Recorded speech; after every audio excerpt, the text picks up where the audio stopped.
Introduction to arrays. তো ম্যাথল্যাব প্রোগ্রামিংয়ে বেশিরভাগ কাজই করা হয় অ্যারে নিয়ে, এবং ম্যাথল্যাব এই অ্যারেটা অনেক ভালো হ্যান্ডেল করতে পারে।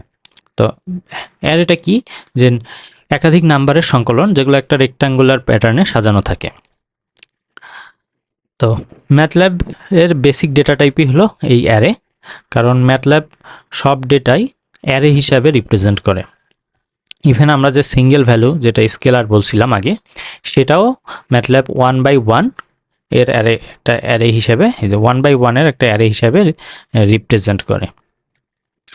তো এখন আমি যদি দেখি যে অ্যারেগুলো কীরকম হয়, তো এইরকম যদি একটা সিঙ্গেল রোতে সাজানো থাকে কিছু নাম্বার, তাহলে এইটা হলো 1 ডাইমেনশনাল অ্যারে, একটাই মাত্র ডাইমেনশন। এইটাকে ম্যাথল্যাবে ভেক্টর বলা হয়।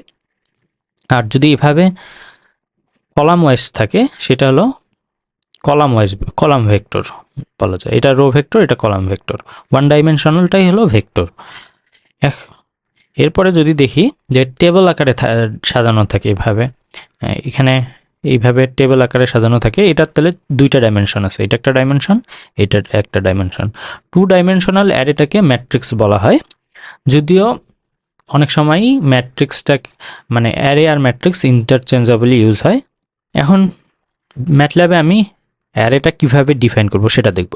তো এটা খুবই সহজ, জাস্ট যেই নাম্বারগুলো অ্যারের এলিমেন্ট, যেই ভ্যালুগুলা, সেগুলোকে একটা স্কোয়ার ব্র্যাকেটে রাখতে হবে, আর প্রতিটা ভ্যালু একটা স্পেস দ্বারা সেপারেটেড থাকবে, তাহলেই হলো অ্যারে ডিফাইন হবে।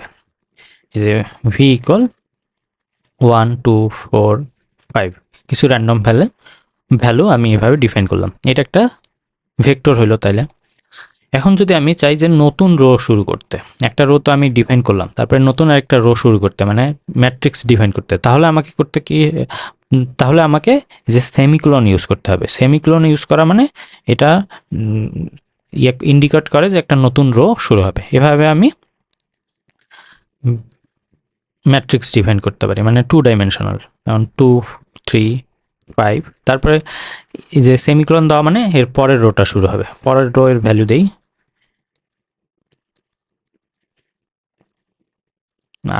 আরেকটা রো দিই, এই যে এটা 4/3, মানে 4টা রো আছে এখানে, এটা একটা রো, এটা একটা রো, এটা একটা রো, এটা একটা রো। প্রতিটা রো শুরু করার জন্য আমাকে একটা করে সেমিকোলন দিতে হয়েছে। তো এখানে যদি এই যে প্যাটার্নটা যদি রেক্টাঙ্গল না হয়, এটা হলো ইরর দেখাবে। যদি ধরা যাক আমার এখানে একটা কম আছে, রোতে 3টা থাকার কথা, 2টা দিছি, তাহলে এই যে এটাই ইনকনসিস্টেন্ট দেখাবে, ডাইমেনশনটা ঠিক হয়নি। তো এভাবে রেক্টাঙ্গল আকারে দিতে হবে।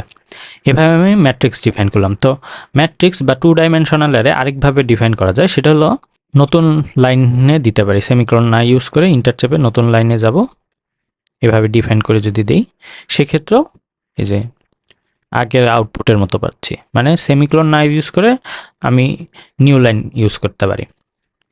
বাট আমি সবসময় এই সেমিকোলন দিয়েই ইউজ করব, তাহলে এক লাইনের মধ্যেই ম্যাট্রিক্স লেখা হয়ে গেল, বেশি জায়গা লাগে না।